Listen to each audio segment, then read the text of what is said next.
दिल्लीतील सोनम वांगचुक यांच्या आंदोलनाला पाठिंबा देण्यासाठी ठाकरेंचं मुंबईत आंदोलन।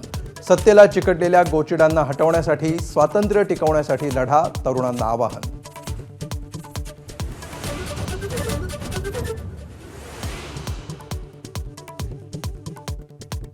जंतर मंतरवर अभिजित दिपकेंच्या उपोषणाचा दुसरा दिवस, तर कॉकरोच जनता पार्टीचा मोर्चा उद्या संसदेवर धडकणार। शिक्षण मंत्री धर्मेंद्र प्रधानांच्या राजीनाम्याच्या मागणीला वाढता पाठिंबा।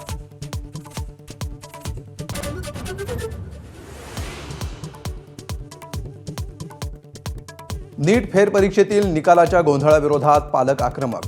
पुण्यातील विद्यार्थी आर्यन चव्हाणचे वडील कोर्टात जाणार, एबीपी माझाला माहिती।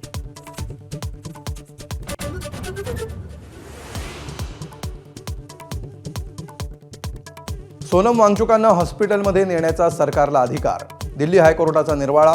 उपचारांना सहकार्य करा असे वांगचुकांना निर्देश, सरकार उपचारांसाठी खासगी रुग्णालयामध्ये नेऊ शकणार नाही।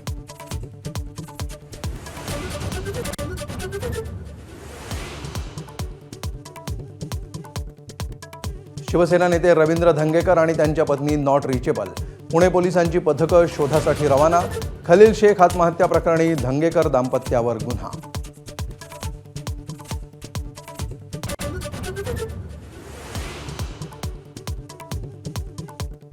डोंबिवलीतील शिवसेनेचा गुंड नगरसेवक रमेश म्हात्रे पोलिसांना शरण।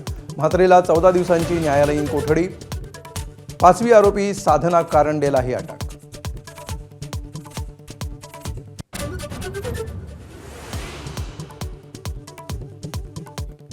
तिसऱ्या आणि निर्णायक वनडेमध्ये भारताच्या गोलंदाजीच्या चिंधड्या।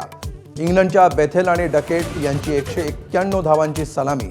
बेथेल 91 धावांवर बाद, तर डकेटनं ठोकलं शतक।